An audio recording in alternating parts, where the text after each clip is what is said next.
Assalamualaikum warahmatullahi wabarakatuh. Perkenalkan, nama saya Bambang Dipaloksono. Saya dari mahasiswa Politeknik TDC Bandung jurusan Multimedia semester 6. Nah, kali ini saya akan membahas tentang black box dan white box testing. Nah, apa sih white box testing?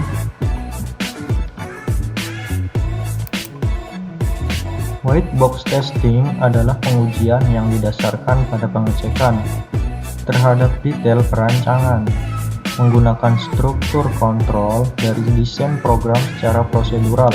Untuk membagi pengujian ke dalam beberapa kasus pengujian, secara sekilas dapat diambil kesimpulan white box testing merupakan petunjuk untuk mendapatkan program yang benar secara 100%. Nah, itu untuk pengertian white box.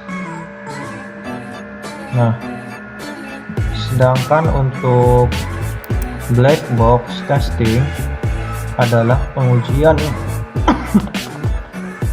black box testing adalah pengujian yang dilakukan hanya mengamati hasil eksekusi melalui data uji dan memeriksa fungsional dari perangkat lunak. Jadi, dianalogikan seperti kita melihat suatu kotak hitam, kita hanya bisa melihat penampilan luarnya saja, tanpa tahu ada apa di balik bungkus hitamnya. Sama seperti pengujian black box, mengevaluasi hanya dari tampilan luarnya, interface-nya, fungsionalitasnya, tanpa mengetahui apa sesungguhnya yang terjadi dalam proses detailnya.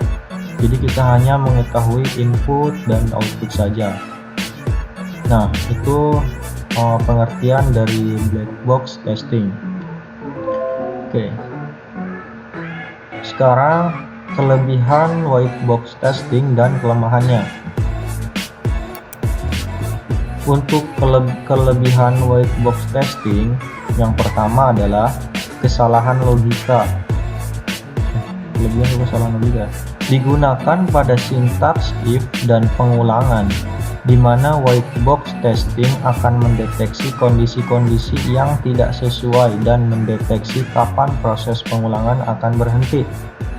Untuk yang kedua, ketidaksesuaian asumsi, menampilkan asumsi yang tidak sesuai dengan kenyataan untuk dianalisa dan diperbaiki. Yang ketiga, kesalahan ketik, mendeteksi bahasa pemrograman yang bersifat case sensitif. Jadi jika ada salah ketik satu huruf atau kita kurang koma, jadi itu akan error gitu ya. Nah, untuk kelemahan white box testing adalah untuk perangkat lunak yang tergolong besar, white box testing dianggap sebagai strategi yang tergolong boros karena akan melibatkan sumber daya yang besar untuk melakukannya. Nah, itu untuk kelebihan dan kelemahan white box testing, teman-teman. Nah, sedangkan untuk kelebihan dan kelemahan black box, kelebihan black box yang pertama dapat memilih subset tes secara efektif dan efisien. Yang kedua, dapat menemukan cacat. Yang ketiga, memaksimalkan testing investment. Nah, untuk kelemahannya sendiri, tester tidak pernah yakin apakah PL tersebut benar-benar lulus uji. Nah, itu untuk kelebihan dan kelemahannya black box. Oke, sekarang perbedaannya. Perbedaan white box dan black box testing yaitu white box adalah struktural. Yang pertama dilakukan oleh penguji yang mengetahui tentang QA. Yang kedua melakukan testing pada software atau program aplikasi menyangkut security dan performance program tersebut, meliputi tes kode, desain, implementasi, security, data flow, software failure. Nah, dan yang ketiga dilakukan seiring dengan tahapan pengembangan software atau pada tahap testing. Sedangkan black box yaitu fungsional. Yang pertama dilakukan oleh penguji independen, yang kedua melakukan pengujian berdasarkan apa yang dilihat, hanya fokus terhadap fungsionalitas dan output. Pengujian lebih ditujukan pada desain software sesuai standar dan reaksi apabila terdapat celah-celah bug. Vulnerabilitas pada program aplikasi tersebut setelah dilakukan white box testing. Dan yang terakhir adalah dilakukan setelah white box testing. Nah, itu ya perbedaannya white box dan black box. Nah, di sini untuk pengujian white box sendiri yaitu merupakan metode perancangan test case yang menggunakan struktur kontrol dari perancangan prosedural dalam mendapatkan test case. Pengujian dilakukan dengan skema flowchart, diagram digambar di bawah ini. Nah, ini tuh flowchart dimana ini tuh alur-alurnya. Pertama mulai, lalu masuk ke alamat situs prototype, lalu muncul Google Maps ke Kediri. Misalkan jika ya maka akan selesai, jika salah dia akan balik lagi ke sini. Nah, pengujian dilakukan untuk melihat apakah halaman awal ketika dibuka muncul peta seluruh wilayah kota.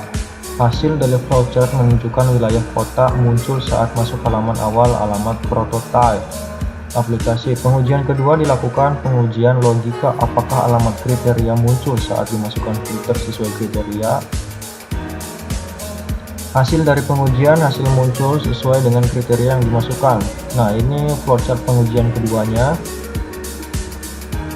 Nah, tadi kan mulai masukkan kriteria pencarian, lalu muncul peta sesuai kriteria. Jika ya, nanti akan klik peta hasil pencariannya.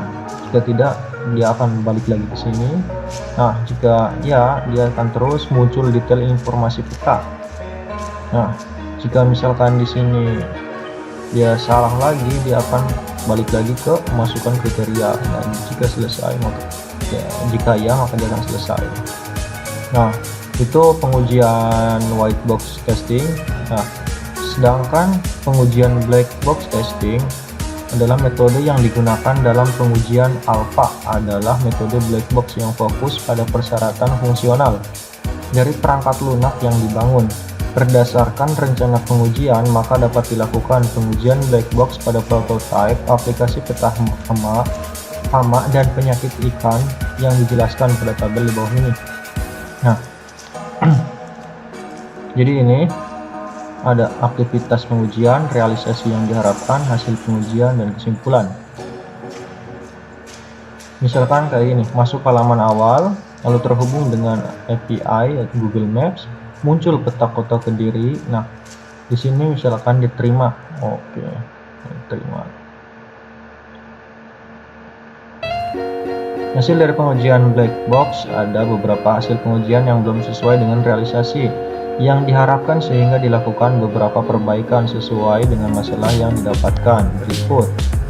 Nah, yang pertama, perbaikan pertama dilakukan pengecekan warna peta yang ada kemunculan warna yang sama. Langkah yang dilakukan untuk memperbaiki bug tersebut dengan mengecek logika warna dan menambahkan file status warna pada tabel untuk memudahkan pemberian warna sehingga warna muncul sesuai yang diharapkan. Sedangkan yang kedua, perbaikan dilakukan pengecekan fungsi tampilan yang tidak sesuai dengan perbedaan pada akses device layar yang berbeda. Langkah yang dilakukan dengan menambah style menggunakan Bootstrap. Nah, Bootstrap di sini merupakan framework untuk membangun desain web secara responsif. Artinya tampilan web yang dibuat oleh Bootstrap akan menyesuaikan ukuran layar dan browser yang kita gunakan baik di desktop, tablet ataupun mobile device. Jadi kalau misalkan kita menggunakan Bootstrap untuk responsif layarnya itu, walaupun kita perkecil, dia akan tetap terbaca gitu, tidak acak-acakan si tampilan desainnya. Jika misalkan tidak pakai, itu bisa jadi akan acak-acakan gitu, akan tidak rapi. Nah, mungkin cukup sekian, kurang lebihnya mohon maaf. Wabillahi taufiq wal hidayah. Assalamualaikum warahmatullahi wabarakatuh.